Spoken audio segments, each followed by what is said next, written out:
BFM Business, intégral placement, UV de placement. Vous êtes nombreux à nous demander s'il est encore temps d'acheter de l'or. C'est vrai que les cours de l'once d'or se sont envolés depuis le début de l'année, plus 18% sur l'once d'or. Alors est-il encore temps? On va poser la question à William Pichon qui vient de nous rejoindre. Bonjour William. Oui. Responsable du département ingénierie patrimoniale pour Haussmann Patrimoine. Vous allez nous dire s'il est encore temps d'investir dans l'or et quel type d'or privilégier. D'abord, ça sert à quoi d'acheter de l'or en 2016? Alors concrètement, ça sert à quoi? Ça sert à sécuriser votre patrimoine, c'est-à-dire avoir une assurance. Tout comme vous avez, vous et moi, une assurance décès pour sécuriser notre famille, il est important d'avoir également une assurance pour sécuriser son patrimoine. J'entends souvent des économistes dire que l'or est une relique barbare qui ne rapporte rien. Je pose simplement la question, est-ce que ça rapporte de prêter à l'État allemand à 0,13% sur 10 ans? Ça c'est la réponse du berger à la bergère. Et pourquoi acheter de l'or maintenant? On le disait, l'once d'or a progressé de 18% depuis le début de l'année, ça peut continuer? Alors, ça peut continuer, du moins ça peut déjà vous permettre de garantir votre pouvoir d'achat et toujours garantir votre patrimoine. Pourquoi? Parce que l'or est soumis à plusieurs facteurs. Le premier facteur, c'est l'inflation et la déflation. L'inflation, on connaît, dans les années 70, c'est là où l'or s'est le plus apprécié. La déflation, c'est tout nouveau. On se rend compte, par exemple, que les Japonais se ruent sur les coffres forts pour pouvoir y déposer leur yen. Plutôt que d'avoir du papier, autant avoir de l'or parce que c'est une valeur qu'on ne peut pas dévaluer. Donc on est vraiment sur un métal précieux. Le deuxième facteur qui influe sur l'or, c'est les taux d'intérêt réels. Effectivement, plus les taux augmentent, moins vous avez d'intérêt à garder de l'or qui vous rapporte rien. Oui. Aujourd'hui, les taux sont quand même partis pour rester bas un certain temps. Donc on peut écarter ce risque à court terme. La dépréciation des monnaies, c'est le troisième facteur, effectivement, avec toutes les politiques accommodantes des banques centrales européennes, américaines et même Angleterre. Ça conduit nécessairement à diluer la monnaie et donc augmenter la masse monétaire. Ouais. Donc, et ça, c'est favorable à l'or. L'or, effectivement, suit toujours la masse monétaire, et donc il faudra toujours plus de monnaie pour acheter la même quantité d'or. Ça, c'est un fait. Et enfin, la peur de la crise systémique, clairement, c'est aussi ce qui explique pourquoi on est passé de 250 $ l'once début des années 2000, en passant par un pic à 1900 $ pour être aujourd'hui à peu près à 1250 $. Clairement, c'est une assurance contre des risques de buy-in bancaire et puis des guerres également. Voilà pourquoi l'or reste un placement à la mode. Voilà pourquoi l'or a gagné 18% depuis le début de l'année et les astres restent alignés pour pourquoi pas avoir une poursuite de la hausse des cours de l'or. Alors maintenant, la grande question, c'est comment faire pour investir dans l'or? Parce qu'il y a mille et une façons. Effectivement, vous avez trois principales façons de pouvoir investir dans l'or. Si vous êtes un investisseur actif, là vous allez vous porter sur les CFD, vous allez vous porter sur les trackers et les contrats à terme. Ouais. Si vous êtes un investisseur un peu plus long terme, vous allez vous porter sur des fonds, donc les OPCVM ou même des actions minières, sachant que les fonds, vous allez pouvoir les loger dans un contrat d'assurance vie, donc bénéficier d'une fiscalité beaucoup plus favorable. Et enfin, la troisième façon d'investir, c'est celle que nous privilégions, c'est l'acquisition d'or physique. Véritablement. Donc l'or physique, c'est quoi? C'est les pièces d'or? Alors je vous ai ramené effectivement deux spécimens. Vous trouverez à gauche donc un lingotin et à droite un Napoléon.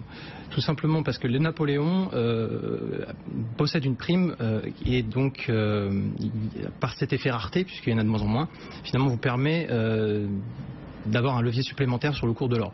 D'autre part, pourquoi investir plutôt sur des petites quantités plutôt que sur un lingot en entier? Tout simplement, c'est que si demain vous avez besoin de liquidité, plutôt que de devoir vendre un lingot, vous vendez quelques pièces et vous conservez votre garantie, votre assurance du patrimoine en parallèle. Donc votre conseil à nos auditeurs, à nos téléspectateurs, aux particuliers qui nous écoutent, c'est quitte à investir dans l'or, faites-le à travers de l'or physique, évitez l'or papier, achetez plutôt de l'or physique. On va éviter effectivement l'or papier, puisque aujourd'hui, on le sait, il y a plus de 500 onces papier pour une seule once physique.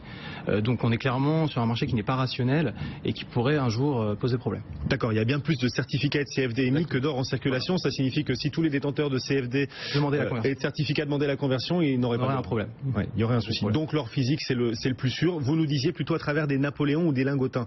Des lingotins, on a compris pourquoi, parce que c'est plus liquide. Et pourquoi des Napoléons également? Les Napoléons, tout simplement parce qu'il y en a de moins en moins. Pourquoi il y en a de moins en moins? Qui rachètent l'or, en fait, les rachètent et après de les fondent pour les revendre en gros. Donc nécessairement, la prime est amenée à augmenter. Ce qui est rare et cher. Et comme les Napoléons se raréfient, leurs cours sont amenés à prendre de la valeur. Une question quand même sur l'or physique. Est-ce qu'il n'y a pas un risque que l'État, si un jour l'État se retrouve en très grande difficulté, décide de me ponctionner mon or, de me le prendre, de me le confisquer? Ça, c'est une question que me posent souvent mes clients. On fait souvent référence donc à l'ordonnance de 1933 du président Roosevelt, qui avait décrété qu'il était désormais interdit de détenir de l'or, que ce soit sous forme physique ou des titres qui étaient liés à l'or. Donc pour ça, les citoyens américains devaient revendre leur or à un cours dérisoire. On était à $20 l'once à l'époque, en 1933. Oui. Cette ordonnance a quand même duré jusqu'en 1975. Donc dire que ça ne peut pas arriver, on ne peut pas le certifier. En tout cas, on ne sera pas sur de la confiscation, on sera sur de la réquisition. Donc il y aura une indemnisation. Oui, c'est une maigre consolation. C'est une maigre consolation, effectivement. Bon, il faut dire que dans les faits, seulement 22% des stocks d'or avaient été récupérés par la Banque centrale américaine. Bon, il y a un très faible risque que ça arrive. Il y a quand même un très faible risque.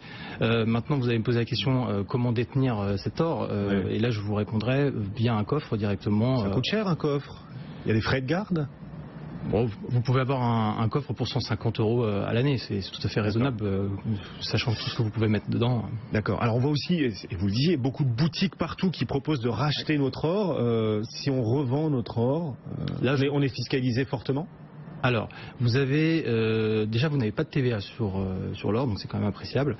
Vous avez deux fiscalités. Si vous n'avez pas de facture à présenter, alors là vous allez être lourdement taxé à 10,5% sur le montant total de la vente. Donc ça fait quand même un petit peu mal.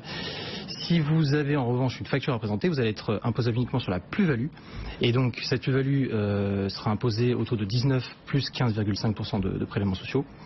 Vous avez néanmoins un abattement à partir de la 3e année de 5%, ce qui vous conduit à une exonération totale au bout de 22 ans. Ah oui, après 22 ans de détention, en fait, vous êtes totalement exonéré d'impôt si vous revendez votre or. Voilà.